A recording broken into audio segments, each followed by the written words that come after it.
চিরুনিটা কোথায় রাখলি? থাক থাক পেয়েছি।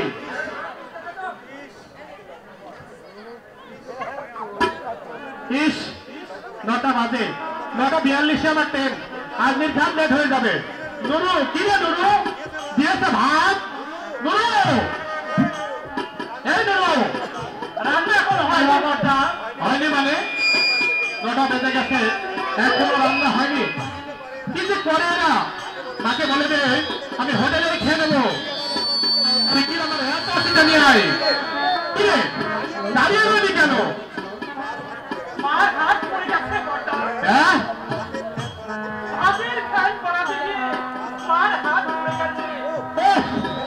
এরা দেখতে আমাকে শান্তিতে থাকতে দেবে না। মা মা মা, কি করে ঘোরালে হাতটা? আপনি একটু সাবধানে কাজ করতে পারো না? কতদিন বলেছি রান্না না হলে আমি হোটেলে খেয়ে দেবো, কানেই যাচ্ছে না তোমার কথা।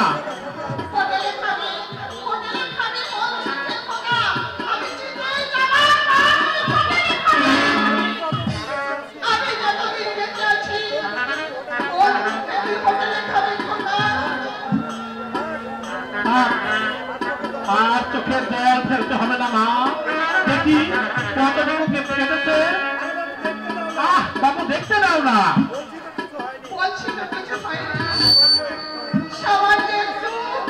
ইস গোটা হাতটায় একদম পুরো শেষ হয়ে গেছে।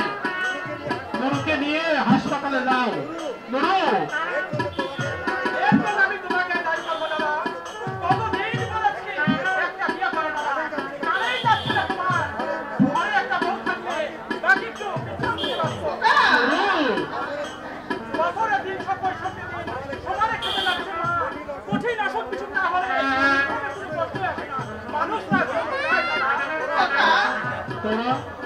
তোরা বুঝতে পারছিস না নুরু, এই সামান্য মাইনেতে আমাদেরই চলছে না। এর মধ্যে বাইরের একটা মানুষের বোঝা দেওয়া কি সম্ভব? একটু বাস্তবমুখী হওয়া শেখ। কল্পনার ফানুস উড়ানো খুবই সহজ, কিন্তু বাস্তব। বাবা থাক, তোকে আর বিয়ে শাদী করতে হবে না। আমি যেতেই যাওয়ার পর তুই বিয়ে করিস। মা কপালে সুখ শান্তি না থাকে কেউ শান্তি দিতে পারে না রে খোকা। অদৃষ্টের ব্রহ্ম নয়, কোন বিধাতা খণ্ডাতে পারে বল? নইলে তোর বয়সী ছেলেরা ছেলে বউ নিয়ে ঘর সংসার করছে, আর তুই কি মুশকিল। আসলে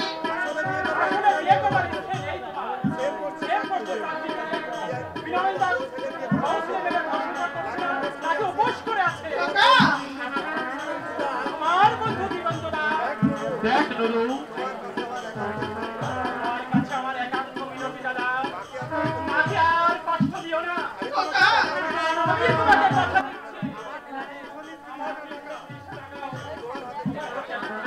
খোকা I will promise. দেখ নুরু, লক্ষ্মী বাবা আমার, আর তুই অমত করিস না বাবা। কারণ এই বয়সে একটু নাতি নাতনিদের মুখ দেখবো, সেই শোক থেকে তুই আমাকে বঞ্চিত করিস না খোকা। মায়ের এই সামান্য দাবিটুকু তুই কি করবি না? তোমার ব্যথা আমি বুঝি না, কিন্তু এ যুগের মেয়েদের এনে তুমি কিছুতেই শান্তি পাবে না। বেশিরভাগ মেয়েরাই হচ্ছে সেলফি আত্মকেন্দ্রিক, নিজে ভালো খাবে নিজে ভালো করবে, এই মোটিভ নিয়ে তারা সংসার করতে আসে। আমার এক বন্ধু বংশী বিয়ে করেছে, বিয়ের আগে বেচারা চাল চলন কত ভালো ছিল, কিন্তু বিয়ের পরে বেচারার চাল চলন একদম আমল বদলে গেল। সব সময় তার মন আষাঢ়ের মেঘের মতো লেগে থাকে। কারণ কেন আবার বঙ্কিমের মায়ের সঙ্গে বইয়ের একদম পড়ে না, দিন রাত ছিটিমিটি লেগেই থাকে। সপ্তাহে 4 দিন তার সিনেমা দেখা চাই, রাত সকাল 8টার আগে তার ঘুম ভাঙে না মা। অথচ বঙ্কিমের মা হচ্ছে সাবেকি আমলের মানুষই। আমার মনে হয় দাদা এর জন্য বঙ্কিমটা বলতেই না। পরিস্থিতিটা অন্যরকম হতে পারত। কিন্তু বিয়ে করে বৌদিকে মাথায় করে রাখে। একটা কথা মনে রাখিস তরু, ছেলে বলি মানুষ জানোয়ার নাই। আমার মাকে যে বউ শ্রদ্ধা করবে, সেই স্ত্রীকে আর যেই সংসার করুক এই সৈন্যের দাঙ্গুলি করবে না। ভগবানের অশেষ করুণায় এই সংসার এলাম, যাদের অকৃপণ ভালোবাসায় আমি বড় হয়ে উঠলাম। যে মা আমাকে বুকের দুধ খায় মানুষ করেছে, তাকে যে অবহেলা করবে তাকে আমি মার্জনা করব না। একটা কথা আছে, আমাকে আমি ঘরকে যাব, হঠাৎ যাওয়ার দায়িত্ব কেন রে ভুবন? এই তো তোমার আগেই বেরিয়ে যাবে। এখন গেলে চলবে কি করে? আলোটা একটু লাগিয়ে দিয়ে চলে যাস। কাঁচা দশেক মাত্র জমি, তাও যদি পড়ে থাকে আমাদেরই চলবে কি করে? দেশে তোর মা বাবা নেই, বিয়েও করিসনি, তাহলে দেশে কি করতে যাবি? আমি একটু বিয়ে করবো। বিয়ে করবি? বলিস কি রে বেটা? বিয়ে করে বউকে ভরণ পোষণ দিতে পারবি? করিস তো দিন মজুর। কেন পারবে নাই? আমি কাম করব, আমার বউ কাম করবে, চলবে নাই দুটো পেট? না চললে তখনই দেখা যাবে। কাল সকালে আমি চলে যাব, 10টা টাকা আমাকে বেশি দিবে, কাম করে সুদে দেব। আশ্চর্য মনোবৃত্তি ওদের। ভুবন যদি 10 টাকা মজুরিগিরি করে তার বউকে খাওয়াতে পড়াতে পারে, আর তুই কি না পারবি না খোকা? তুই কি ভুবনের চেয়েও? দেখো মা, খাওয়া পর শুধু প্রশ্নই নয়, আমি ভাবছি মেলে যদি সংসারে তোমাদের অশ্রদ্ধা করে অশান্তি কিন্তু আরো বাড়বে। খোকা, সেটা আমার ভাগ্য বাবা। তার জন্য কোনোদিন আমি তোর কাছে কোনো অভিযোগ করবো না। বউ যদি আমার কথা নাই শোনে, ভাববো সবকিছু আমার অদৃষ্টের দোষ। কিন্তু মা, সন্তানের সুখে যে মায়ের সুখ রে খোকা, ছেলেমেয়ের শান্তিতে যে মা বাবার শান্তি, এর চাইতে আর আমার কিছু বাসনা নেই বাবা, আর আমার কিছু বাসনা নেই। আর তুই অমন করিস না বাবা, এই মাসের মধ্যেই আমি তোকে বিয়ে দেবো খোকা, আমি তোকে বিয়ে দেবো। আজকে তুই বুঝিয়ে বল, ঢুকে ঢুকে আমাদের দিন ভালোই কেটে যাচ্ছে। পরের মেয়ে ঘরে আসলে তোদেরকে বার করে দেবে।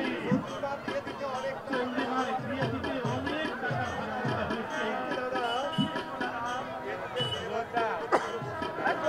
নিজেদের মেয়েদের হৃদয় বলে কোনো বস্তু নেই। যৌথ পরিবারের দায়িত্ব বুঝে নিতে চায় না। শেষে কিন্তু এরা আমাকেই বলবে, আমাকে তুই বুঝিয়ে বল বলুন। আপনি নিশ্চয়ই শুনলেন বাবু, আপনি আমার নাম শঙ্কর মুখার্জি। বন্ধে আমাদের একটি ঠিকাদারি কাম আছে। হ্যাঁ ভাই, হ্যাঁ ভাই, ঠিক আছে, আমার কোনো অসুবিধা হচ্ছে না। আপনার বাবা যখন থেকে চাকরি করতেন তখন থেকে আমার সঙ্গে পরিচয়। দেখুন শৈলেন বাবু, আমার একটি বিবাহযোগ্য বোন আছে। দেখুন, আমার একটু অসুবিধা আছে, সামান্য মাইনে পাই। বছর খানেক আগে বিয়ে দিয়েছি, সেই কত এখনো তাদের বিয়ে করার বিলাসিতা। আমাদের অসুবিধার কথা ওকে বলেছে শৈলেন। উনি বলছে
প্রণাম করলো সুরমা। তাহলে হ্যাঁ বাবা, পাত্রী আমার খুবই পছন্দ। ওই মেয়ে এই সংসারে আলে সংসারের ছেলেটা একদম বদলে যাবে। আমি হল্লুক করে বলতে পারি, তুই শঙ্কর বাবুকে নিয়ে আয় বাবা, আমি পাশের বাড়ি থেকে পাদিটা নিয়ে আসছি। হ্যাঁ, কি ভাবছেন সৈন্য বাবু? ভাবছি আমার অবস্থা আমার বঙ্কিমের মতো না হয়। বঙ্কিম মা বাবাকে আমি শ্রদ্ধা করি, আশা করি আপনার বোনকে কথাটা বুঝিয়ে বলবেন।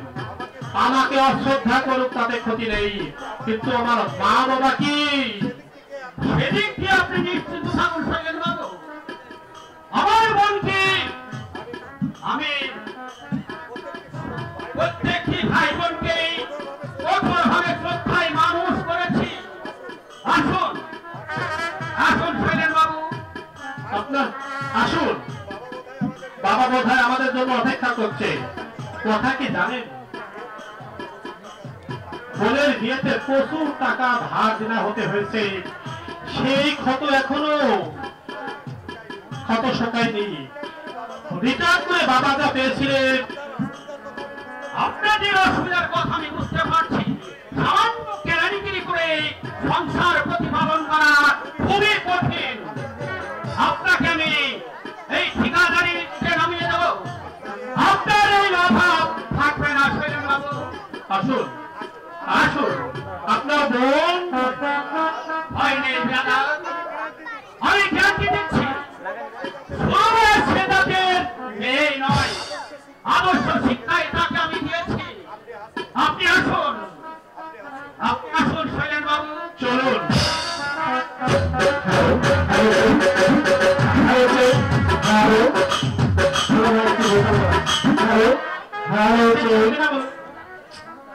হ্যালো,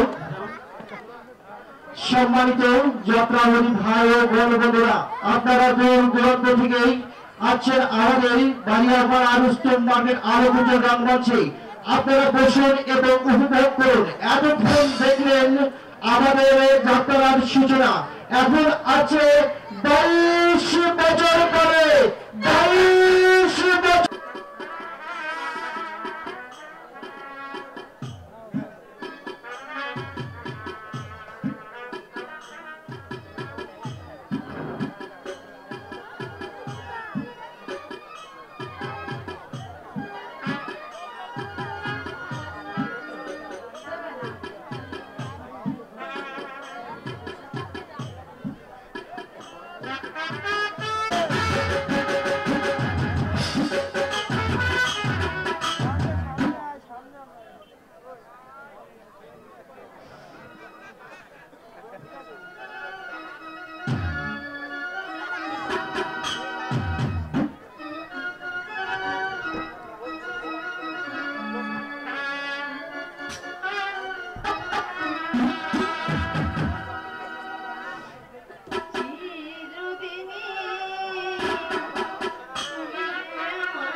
তুমি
তা বলো না কাকুরি। অনিদ্রায় অনাহারে সপিকায় বোন মজিল বিফল তবে আনন্দের পরে কহিল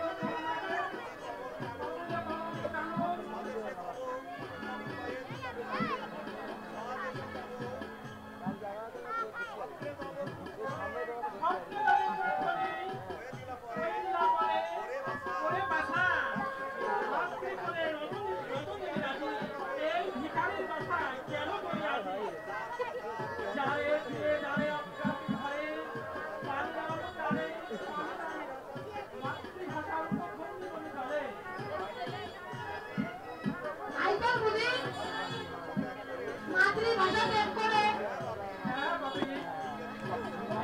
সাহিত্য রচনা করে অমর হতে চেয়েছিল। এই দেশের ধন সম্পদ বলে ছেলেকে পুরো আমি সাহেব হবো না কাকুরি। আমি সাহেব হবো না। তুমি একটু ভালো আমাকে করো, আমি তোমার সঙ্গে ভালো চলে যাবো। কিন্তু বাপি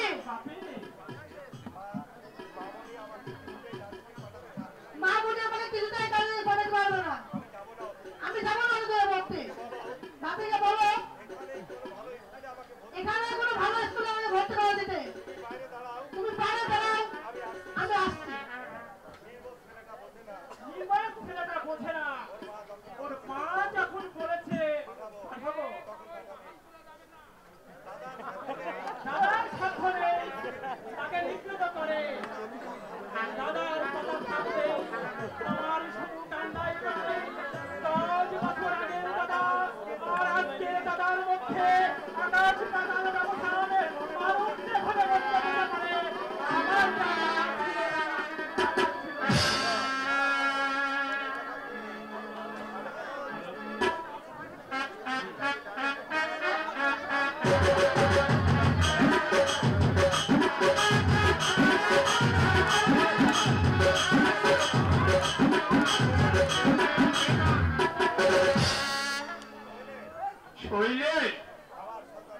আমার সন্তানের ভবিষ্যৎ ছাড়া নষ্ট করতে চাই, তারা আমার শত্রু। তুই কি বললি শোনেন?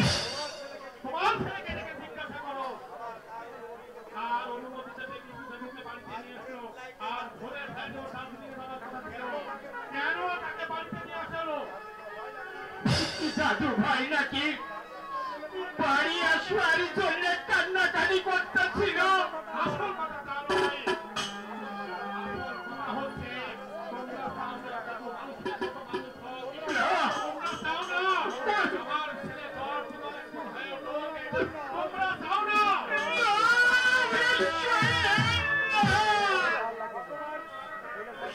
ভগবান সাক্ষী, আমি তোমাদের সাবধান করে দিচ্ছি, আমার সন্তানের ভবিষ্যৎ নষ্ট করলে তার ফল কিন্তু ভালো হবে না। ছেলে ছেলে খাওয়ার দিন আর তোমার বাড়িতে বসবাস করছি,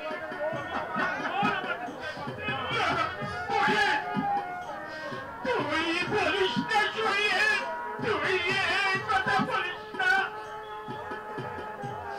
তোর ছেলে দাদু ভাই আমরা যে কতখানি ভালোবাসি,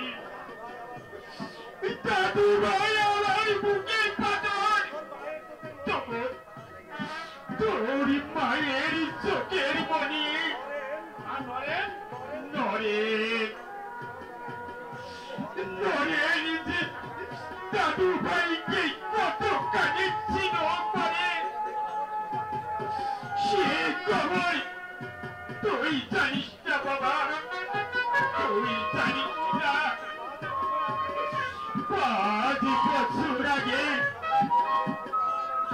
যখন তোরা দেহুকে ওই মামার বাড়িতে পাঠিয়ে দিলি, নরেন 7 দিন বাদ মুখে দেয়নি। দিন রাত শুধু কেঁদেছে আর কেঁদেছে। এ খবরই তোরা কেউ রাখিস নি বাবা। জানে শুধু তোর মা। জানি জানি,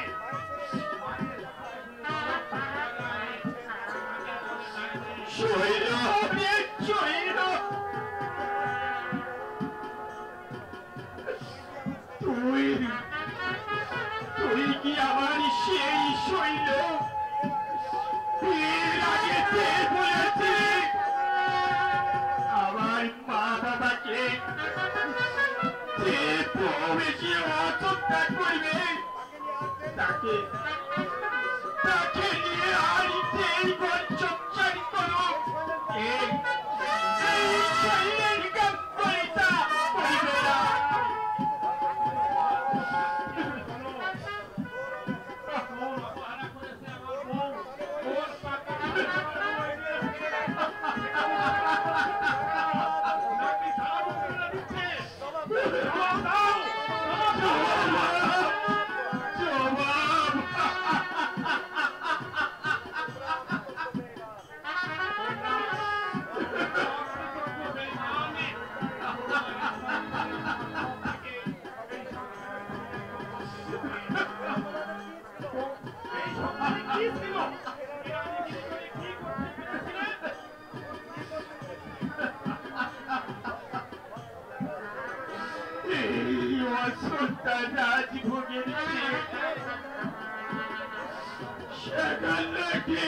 বেশি আনন্দ ঘি ভাতের চেয়ে নুন ভাত আমার কাছে অনেক ভালো অনেক ভালো।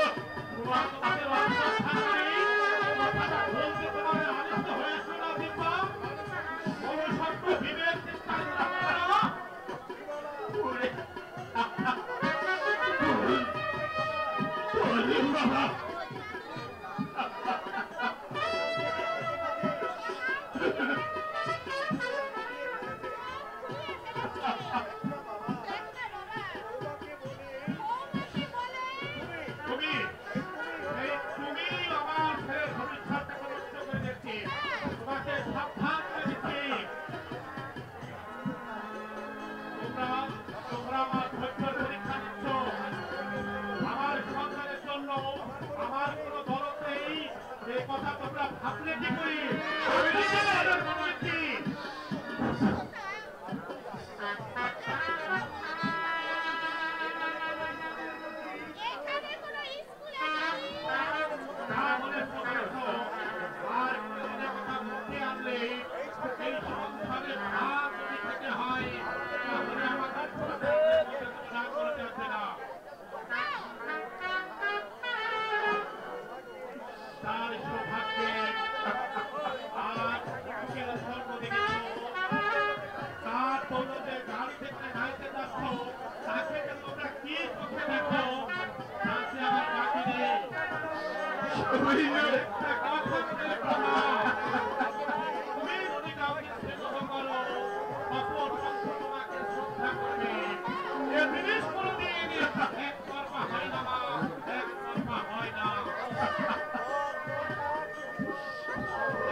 শুধু এই জন্যই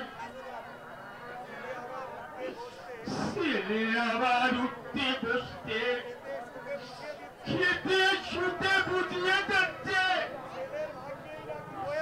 বইয়ের ভাগ্যেই নাকি আমাদের কপাল খুলেছে।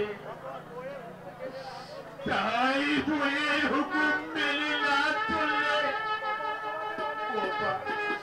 এই কপালে তোমাদের অনেক দুর্ভোগ আছে।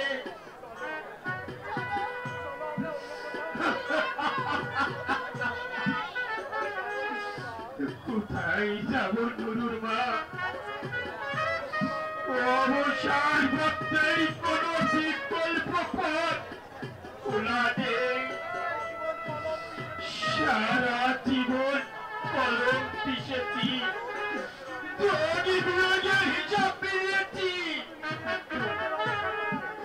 কিন্তু নিজের জীবনের অঙ্কটা আমি বেলাতে পারলাম না।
এখানে এসে কি করা হচ্ছে?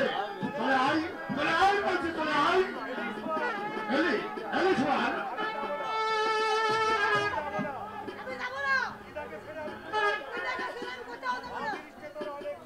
অদৃষ্টে তোর অনেক দুঃখ হাতে দেবো, এখনো বলছি ভালো চলে। দিদি এলে না তোর হাত দিয়ে মাংস আলাদা করে ফেলবে। যাবো